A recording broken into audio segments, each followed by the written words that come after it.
La hipótesis Oxford, es decir, la teoría según la cual el verdadero autor de las obras atribuidas a Shakespeare era Edward de Vere, 17º conde de Oxford, fue defendida por la Shakespeare Oxford Society y tiene un largo recorrido, siendo actualmente la favorita en la cuestión shakespeariana.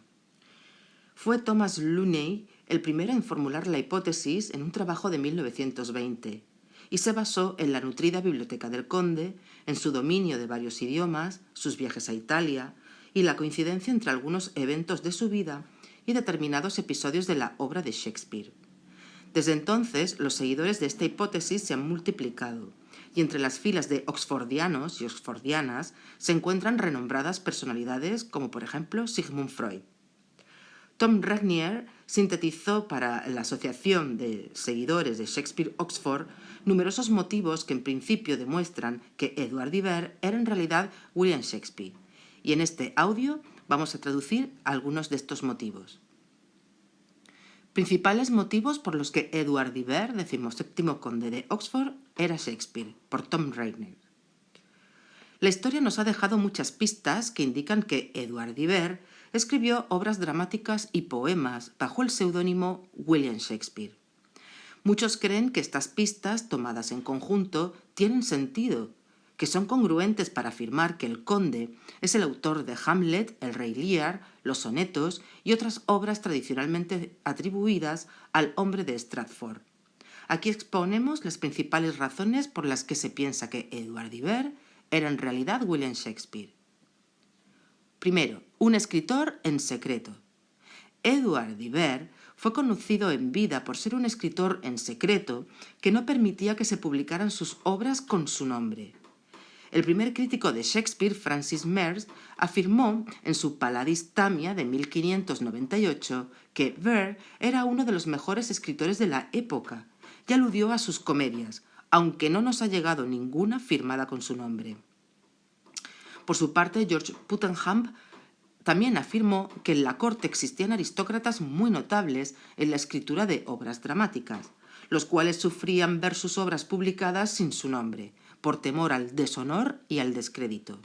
Y más adelante cita al conde de Oxford como uno de ellos. Segundo, Shakespeare es un seudónimo. En 1578 el escritor Gabriel Harvey escribió la siguiente dedicatoria a Edward de Vere: Vultus tela vibrat, que podríamos traducir como tu mirada dispara flechas, es decir, Shakespeare. Estas palabras pudieron haber inspirado el posterior seudónimo Shakespeare. Hay que añadir que los seudónimos literarios eran muy frecuentes y comunes en la época isabelina, conocida además como la Edad de Oro de los seudónimos y motes. Además, Shakespeare sería una alusión a Atenea, la diosa griega de la sabiduría, representada a veces portando una lanza. El uso del seudónimo se debía, por temor de los autores, a ofender a las autoridades y como consecuencia ser objeto de penas y castigos. Por otra parte, se consideraba una bajeza, una indignidad para los varones de la nobleza, una afrenta contra su dignidad, publicar poesía, que era además considerado un género literario frívolo, u obras dramáticas para teatros, vistos como lugares escandalosos donde concurrían el hurto, el juego y la prostitución. Mecenas de las artes. Edward de Vere era un patrón de las artes, amante del teatro y la poesía, que encargó la edición de libros y traducciones. En vida le dedicaron hasta 28 libros, obviamente patrocinados o auspiciados por él. También ejerció el patrocinio de compañías teatrales, una de adultos y otra de niños. Para esta última compañía, precisamente, alquiló el teatro Blackfriars. El Adonis de Tiziano con sombrero. El largo poema narrativo Venus y Adonis, atribuido a Shakespeare, describe a Adonis llevando un bonete, lo que se corresponde con muchas pinturas de Tiziano sobre el personaje mitológico. Pero esto solo podía verse entonces directamente en el taller del artista italiano, en Venecia, ciudad en la que el conde pasó una temporada cuando tenía 20 y pocos años. Las metamorfosis de Ovidio. Las metamorfosis ocupan el segundo puesto de las fuentes literarias más influyentes en la obra de Shakespeare, ocupando la Biblia el primer lugar. y habían sido traducidas al inglés por Arthur Golding, tío de Edward de Vere. De hecho, tío y sobrino estaban viviendo bajo el mismo techo, la casa familiar de los Cecil, mientras se realizaba esta traducción. Por lo tanto, no es descartable que un adolescente de Vere pudiera haber tenido acceso antes que cualquier otro escritor a la lectura de la traducción ovidiana. ¿Ser o no ser?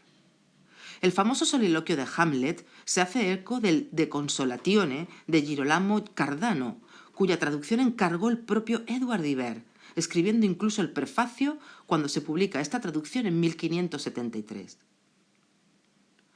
Polonio es William Cecil.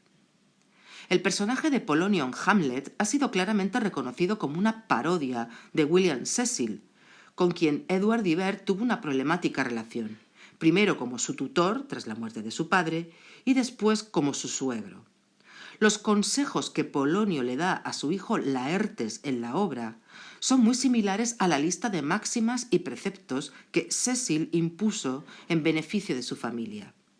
Esta lista se hizo pública después de la publicación de Hamlet, de lo que se deduce que el Shakespeare de Stratford no podía conocerla mientras escribía la obra. Además, el lema de Cecil era cor unum via una, y en Hamlet se dice de Polonio que es corambis, corazón doble, es decir, es una parodia de dicho lema. También hay un célebre insulto contra Polonio, fishmonger, y se sabe que Cecil apoyó las leyes parlamentarias para denominar los miércoles como los Fish Days. Hombres jóvenes peleando en el tenis. En su conversación con Reinaldo, Polonio hace alusión a esos jóvenes riñendo en el tenis. Esto guarda relación con un conocido incidente en el que el conde de Oxford tuvo un desencuentro con Sir Philip Sidney en 1579, mientras jugaban al tenis. De Vere y Sidney eran rivales en muchos sentidos. Ambos rivalizaron por la mano de Anne, la hija de William Cecil, que finalmente se casó con Edward de Vere. También diferían en temas políticos y literarios. Un día, Sidney se encontraba jugando al tenis con unos amigos en la corte y Vere solicitó unirse, pero Sidney sencillamente lo ignoró. Esto provocó que Edward de Vere lo apodara desdeñosamente como Puppy, cachorrito, lo que agigantó la rivalidad. Edward de Vere lo parodió como Sir Andrew en Noche de Reyes, como Slender en Las Alegres Comadres de Windsor y como Luis, el delfín francés, en Enrique V. Capturado por piratas. Uno de los giros argumentales de Hamlet es cuando el príncipe de Dinamarca es capturado por unos piratas en su trayecto hacia Inglaterra y es liberado después, desnudo, en la costa danesa. Igualmente, el conde de Oxford fue apresado por unos piratas en su viaje de regreso a Inglaterra desde el continente y liberado, desnudo, en las costas inglesas. La hermosa juventud. Henry, el tercer conde de Southampton, era un joven y bello noble a quien Shakespeare expresamente dedicó sus dos poemas narrativos, Venus y Adonis y La violación de Lucrecia. Él era su mecenas. Muchos investigadores creen que pudo ser también el bello joven al que exhorta en sus sonetos. Alrededor de la época de la composición de estos poemas, William Cecil intentaba convencer al conde a que contrajera matrimonio con Elizabeth, la hija de Edward de Vere y por lo tanto su propia nieta. Y en los 17 primeros sonetos, el poeta anima al bello joven a casarse y a tener descendencia.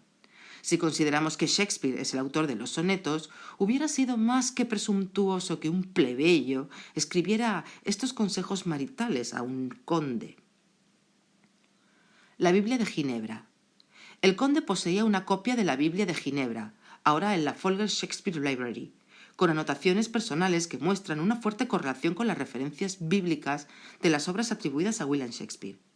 Hay pasajes señalados que coinciden exactamente con episodios y citas que se repiten en los textos dramáticos. Dividiendo el reino.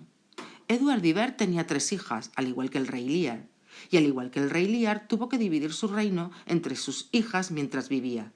El conde puso en fideicomiso sus tierras en favor de sus hijas mientras aún estaba vivo. 3.000 ducados. En El mercader de Venecia, Antonio pide prestado 3.000 ducados a Shylock, un prestamista judío, para financiar el cortejo de su amigo Bassanio a Porcia, la rica heredera de una gran fortuna. En la vida real, el conde de Oxford pidió la misma cantidad, 3.000 ducados, a un prestamista llamado Michael Locke para financiar su proyecto de búsqueda de una ruta por el noroeste hacia la India. Además, el personaje de Shylock recuerda al judío veneciano Gaspar Ribeiro, que era constantemente acusado de usura por aquella época. Ese extraño maestro Giulio Romano.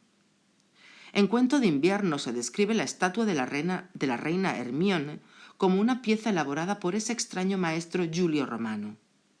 Romano es el único artista mencionado por su nombre en la producción literaria de Shakespeare.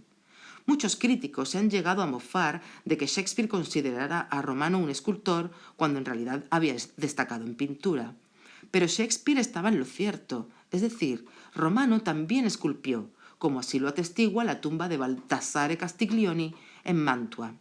Curiosamente, el conde de Oxford tenía como uno de sus héroes literarios y mentor espiritual a Castiglione y encargó la traducción de su tratado El cortesano, escrito en 1528, no al inglés, sino al latín, para que así todos los nobles de Europa pudieran disfrutar de su lectura. Mantua formaba parte de la ruta italiana que hizo el conde y es muy probable que visitara la tumba de Castiglione en Mantua para mostrarle sus respetos. Y hablando de Giulio Romano, también en Mantua se encontraban sus pinturas sobre la guerra de Troya en las paredes y el techo de la sala di Troya del Palazzo Ducale. En el poema La violación de Lucrecia, la heroína acude a una habitación con pinturas murales sobre la contienda troyana y la descripción de la sala recuerda muchísimo a las pinturas de Romano en Mantua. Hamlet y Beowulf. Hamlet toma su argumento de muchos elementos de la leyenda escandinava sobre el príncipe Hamlet, contada por el danés Saxo Grammaticus del siglo XII.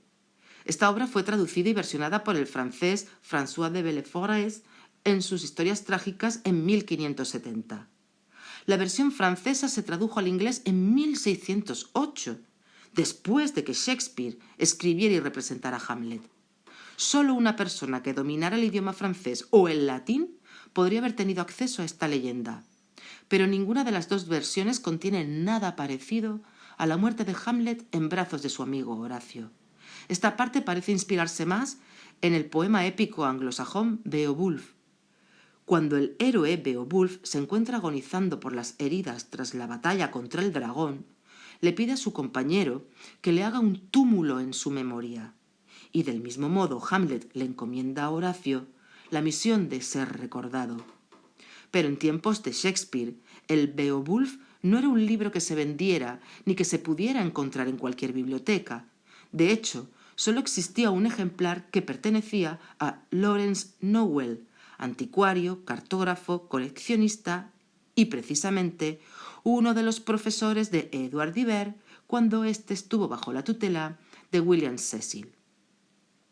Y por último, nuestro poeta inmortal. Los sonetos de Shakespeare se publicaron en 1609. Hay indicios en la página dedicatoria de que el autor ya no estaría vivo en esa fecha. La dedicatoria está firmada por el editor, Thomas Thorpe, y no por el autor. Más significativo es que en la dedicatoria se refiere al autor como ever living, inmortal, una expresión que solo se utilizaba metafóricamente para alguien que ya había dejado la vida terrenal, pero que seguía viviendo a través de sus obras en nuestras mentes y corazones. El conde de Oxford ya no vivía en 1609, mientras que el hombre de Stratford viviría 7 años más. Los stratfordianos nunca han sido capaces de explicar por qué esta expresión ever living había sido aplicada a un autor que aún no había fallecido. En conclusión, dados todos estos motivos, los oxfordianos concluyen que Edward de Vere posiblemente fuera William Shakespeare.